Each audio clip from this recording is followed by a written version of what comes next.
Direktur Utama PSM Makassar Sadikin Aksa membuat gebrakan setelah ditunjuk menggantikan Munafri Arifudin. Salah satunya menyangkut sang pelatih Bernardo Tavares. Sejak menahodai Juku Eja julukan PSM Makassar sebagai Direktur Utama, Sadikin Aksa menyusun sejumlah agenda jangka pendek dan jangka panjang.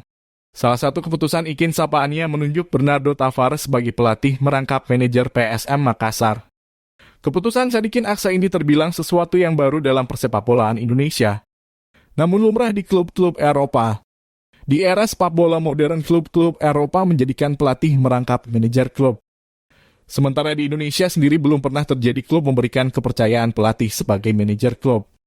Kebanyakan klub Indonesia menunjuk manajer yang merupakan pengurus baik itu presiden klub, CEO, hingga direktur utama. Dengan keputusan tersebut, Sadikin Aksa dipastikan tak lagi duduk di bench pemain. Saya tidak akan duduk di bench saat pertandingan, kata Ikin 2 Oktober kemarin. Saya sudah sepakat dengan pelatih rangkap manajer.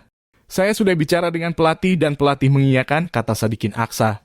Pria 45 tahun ini mengaku tak ingin mengintervensi kerja-kerja pelatih. Sadikin Aksa ingin fokus membangun infrastruktur olahraga yang bagus untuk PSM. Mulai jenjang PSM usia dini semua level. Saat ini PSM Makassar salah satu kandidat juara Liga 1 musim ini sebelum Liga dihentikan sementara karena tragedi Kanjuruhan. Laskar pinisi julukan lain PSM Makassar berada di posisi ketiga klasemen terpaut 2 angka dari Borneo FC dan Madura United. PSM satu-satunya klub belum terkalahkan hingga pekan 10 berlangsung.